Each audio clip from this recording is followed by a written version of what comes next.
There is a version of you that already knows what to do. You have read the tips.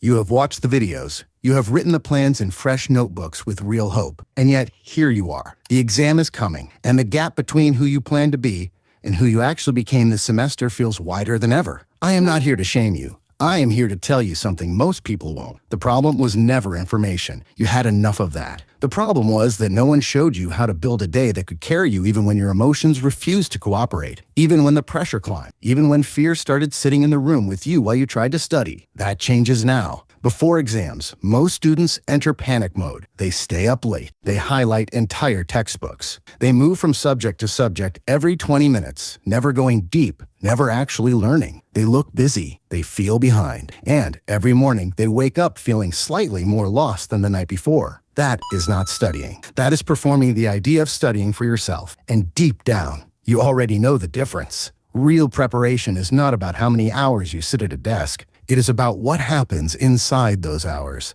And that begins before you even open a book. It begins the moment you wake up. The morning before exam season is not ordinary. It is a declaration. What you do in the first hour sets the temperature for everything that follows. And right now, most students are wasting that hour before they even realize the day has started. They reach for the phone, still half asleep, scrolling before a single thought of their own is formed. 30 minutes disappear into someone else's highlight reel. And then the anxiety arrives quietly, that sinking feeling of being behind. And the day hasn't even started yet. You cannot afford that anymore. Not this close to what matters. Wake early, before the noise, before the notifications.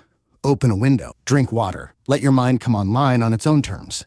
Then move your body, not a full workout, just enough to pull blood into your limbs and oxygen into your brain. 10 minutes, a walk, some stretching. Movement before study is not wasted time. It is what makes the next 2 hours possible. Then eat something real. Your brain is about to work hard and it runs on fuel. Skipping breakfast does not make you serious. It makes you slow. It makes every concept harder to hold. Respect your own effort enough to feed it. Now sit down. Your hardest material first. Not the easy review that feels productive but costs you nothing. The hard chapter. The concept that makes you feel stuck every time you look at it. That's exactly where you go first. Because your brain is sharpest right now. 50 minutes of complete focus. Nothing but the material in front of you. No notifications.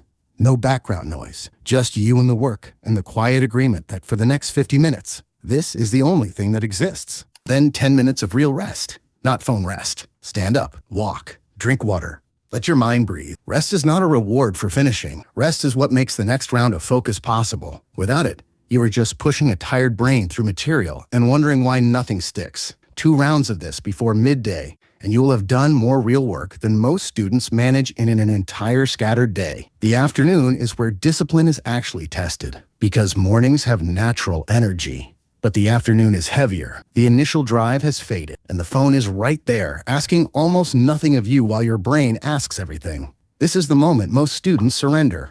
They tell themselves they will start again at 6, then 8, then tomorrow. And the exam gets one day closer while they sit inside a loop they built themselves.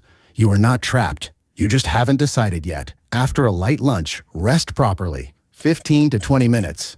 A short nap or a quiet walk, not 2 hours of lying down. A real intentional rest that ends and leads somewhere. Then return. But this time, go to practice. Past papers, problem sets, old exam questions. Testing yourself is the highest form of learning available to you right now. Every question you attempt, right or wrong, builds something that passive reading never can. The struggle is the point.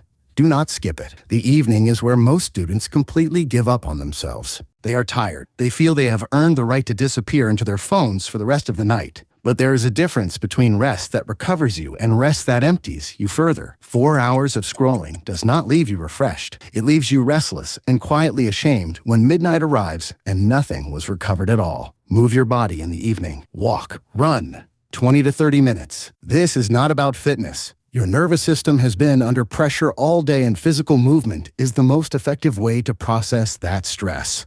Students who move in the evening sleep deeper and wake up sharper. That is not inspiration. That is how your brain actually works. Use it. After movement, do something you genuinely enjoy. Create something, right? Listen to music. Something that isn't demanding more from you. Because if life before exams feels like nothing but obligation, you will find ways to escape it. Give yourself something real to rest inside of. Then, close the day with light revision, not new material. Just a quiet walk through what you covered. Summarize in your own words. 10 minutes. This single habit separates students who retain from students who relearn the same things every time they sit down. Before sleep, plan tomorrow. Write 5 specific tasks, not study chemistry. Write the chapter. Write the number of problems. Make it concrete, because your brain orbits unfinished and undefined things. That is why you lie down and cannot stop thinking. When you write it down, your mind releases it. It finally rests. Put the phone away before bed. Blue light keeps your brain awake long after you stop looking at the screen. The cycle breaks when you decide to break it, not when it becomes easy. When you decide, sleep 7 to 8 hours. Sleep is when your brain makes everything you studied permanent. Cut it short, and you are erasing your own work. Now, your mindset. Stop measuring your preparation against what someone else is doing. That math will only break you. The only comparison that matters is between who you were yesterday and who you are choosing to become today. Consistency is the only currency that compounds. 3 focused hours every day for 2 weeks will carry you further than 12 desperate hours the night before. Not because of motivation, because of how memory actually builds. Layer by layer, day by day. You cannot borrow tomorrow's effort. You can only use today's. And when a day falls apart, because one will, do not let it become a story about who you are. One lost day is not evidence of failure. It is just a day. The students who succeed are not the ones who never struggled. They are the ones who return the next morning without drama, without guilt, without turning one mistake into a permanent identity. The restart is the skill. Learn to do it quickly. Learn to do it without punishment. That ability alone will carry you through more than any study technique ever could. You are here because something in you is ready to stop repeating the same broken pattern of panic and last-minute regret. That readiness is real. Do not waste it waiting for the perfect moment. The exam is coming. The question is not whether you are smart enough. You already are. The question is whether you are willing to build the days between now and then with intention, with structure, with the quiet, unglamorous discipline of someone who has decided their future is worth protecting. So here is what you do. Tonight, write tomorrow's plan. Tomorrow morning, wake before the noise. Drink water. Move your body. Open your hardest subject and work for 1 full focused hour. Carry that through the afternoon. Rest with purpose in the evening. Sleep on purpose at night. 30 days of this, and you will not recognize your own results. Not because everything will go perfectly, but because you will have built something most students never find before it is too late. A structure that holds you even when the pressure tries to break you. Discipline is not the enemy of enjoying your life. It is the thing that makes your life yours to enjoy. You have one choice right now. Return to the same cycle, or decide that the next version of your days begins tonight, not tomorrow. Tonight, make the choice. Build the day. Protect the work. You already know what you are capable of. Now go prove it to yourself.